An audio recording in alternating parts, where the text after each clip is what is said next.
Hi hello friends, ಎಲ್ಲರೂ ಹೇಗಿದ್ದೀರಾ? ಚೆನ್ನಾಗಿದ್ದೀರಾ ಅನ್ಕೋತೀನಿ. ವೆಲ್ಕಮ್ ಟು ಮೈ ಚಾನಲ್ ಖುಷಿ ಕನ್ನಡ ಲಾಗ್ಸ್. ಇವತ್ತು ಶಿವನಿಗೆ ಇಷ್ಟವಾದಂತಹ ತಂಬಿಟ್ಟು ಯಾವ ರೀತಿ ಮಾಡೋದು ಅಂತ ನೋಡೋಣ ಬನ್ನಿ. ನಾನು ಇವತ್ತು ಕಡಲೆ ತಂಬಿಟ್ಟನ್ನು ತೋರಿಸ್ತಾ ಇದ್ದೀನಿ. ಇದಕ್ಕೆ ನಾನು ಒಂದು ಬೌಲಷ್ಟು ಕಡಲೆ, ಒಂದು ಬೌಲಷ್ಟು ಕಡಲೆ ಬೀಜ, ಅದಕ್ಕೆ ಮುಕ್ಕಾಲು ಬೌಲಷ್ಟು ಬೆಲ್ಲ ಮತ್ತು ಒಂದು ಬೌಲಷ್ಟು ಕೊಬ್ಬರಿ, ಸ್ವಲ್ಪ ಎಳ್ಳು, ಒಂದು ಮೂರು ಏಲಕ್ಕಿ ಕಾಯಿ ತೊಗೊಂಡಿದ್ದೀನಿ. ಫಸ್ಟಿಗೆ ನಾವು ಕಡಲೆನ ಪೌಡ್ರ್ ಮಾಡ್ಕೋಬೇಕು. ಫುಲ್ ಒಂದು ಬೌಲಷ್ಟು ಕಡಲೆನ ಈಗ ಪೌಡ್ರ್ ಮಾಡ್ಕೋಬೇಕು.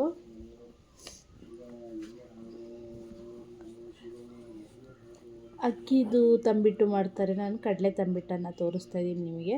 ಈಗ ನೋಡಿ, ಪೌಡ್ರ್ ಮಾಡಿರೋ ಕಡಲೆನ ಒಂದು ಬೌಲ್ಗೆ ಟ್ರಾನ್ಸ್ಫರ್ ಮಾಡ್ಕೋತಾ ಇದ್ದೀನಿ.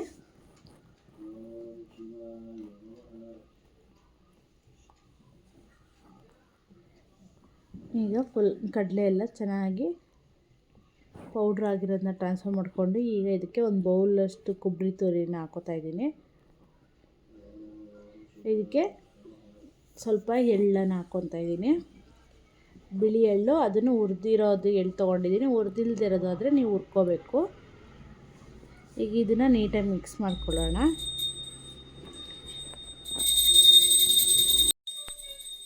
ಈಗ ನಾವು ಕಡಲೆ ಬೀಜನ ಹುರ್ಕೊಳ್ಳೋಣ. ಸ್ವಲ್ಪ ಒಂದು ಬೌಲಷ್ಟು ಕಡಲೆ ಬೀಜ ತೊಗೊಂಡಿದ್ದೀನಿ.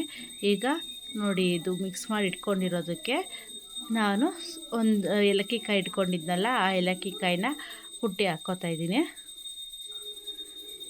ಅದು ಫ್ಲೇವರ್ ಚೆನ್ನಾಗಿರುತ್ತೆ ಅಂತ ಹಾಕ್ಕೋತಾ ಇದ್ದೀನಿ. ನಿಮಗೆ ಬೇಡ ಅಂದರೂ ಸ್ಕಿಪ್ ಮಾಡ್ಕೋಬೋದು. ಈಗ ನಾನು ಬೆಲ್ಲ ತೊಗೊಂಡಿದ್ದೀನಲ್ಲ, ಇದರ ಬೆಲ್ಲನ ಸ್ವಲ್ಪ ಅಂದರೆ ಪಾಕ ಥರ ಮಾಡ್ಕೋಬೇಕು.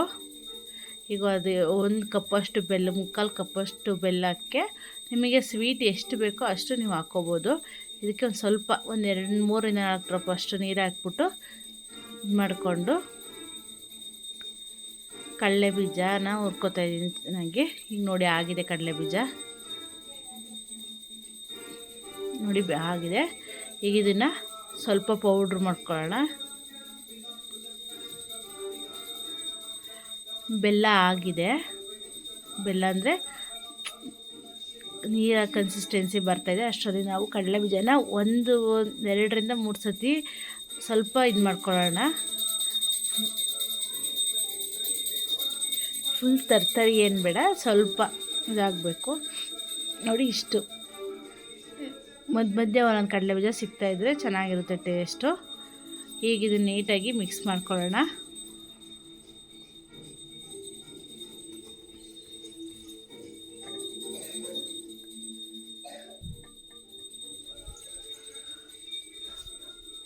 ಈಗ ಬೆಲ್ಲದ ಪಾಕ ನೋಡಿ, ಈ ಥರ ಇಷ್ಟು ಪಾಕ ಬಂದರೆ ಸಾಕು. ಈ ಕನ್ಸಿಸ್ಟೆನ್ಸಿ ಬಂದಾಗ ಈಗ ಅದರಲ್ಲಿರೋ ಕಲ್ಲು ಅಂದರೆ ಏನಾದರೂ ಒಂದೊಂದು ಸತಿ ಬೆಲ್ಲದಲ್ಲಿ ಕಲ್ಲಿರುತ್ತೆ, ಹಾಗಾಗಿ ಸೋಸ್ಕೊಂಡು ನಾವು ಮಿಕ್ಸ್ ಮಾಡಿ ಇಟ್ಕೊಂಡಿರೋಂತಹ ಕಡಲೆ, ಕೊಬ್ಬರಿ ಮತ್ತು ಕಡಲೆ ಬೀಜ, ಎಳ್ಳು, ಇದು ಮಿಶ್ರಣದೊಳಗಡೆ ಬೆಲ್ಲದ ಪಾಕನ ಹಾಕ್ಕೊಂಡು ನೀಟಾಗಿ ಮಿಕ್ಸ್ ಮಾಡ್ಕೊಳ್ಳಿ. ಹೀಗೆಲ್ಲ ನೀಟಾಗಿ ಮಿಕ್ಸ್ ಮಾಡಿಕೊಂಡು ಈಗ ಉಂಡೆ ಕಟ್ಟಿಟ್ಕೊಂಡ್ರೆ ಆಯಿತು.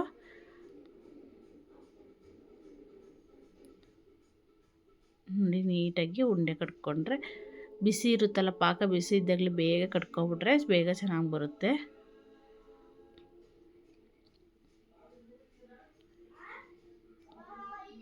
ನೋಡಿ ಎಷ್ಟು ಚೆನ್ನಾಗಿ ಬರುತ್ತೆ.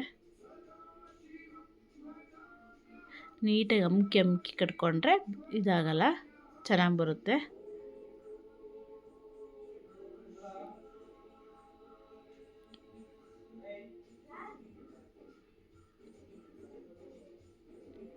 ನೋಡಿ, ಆಗಿದೆ.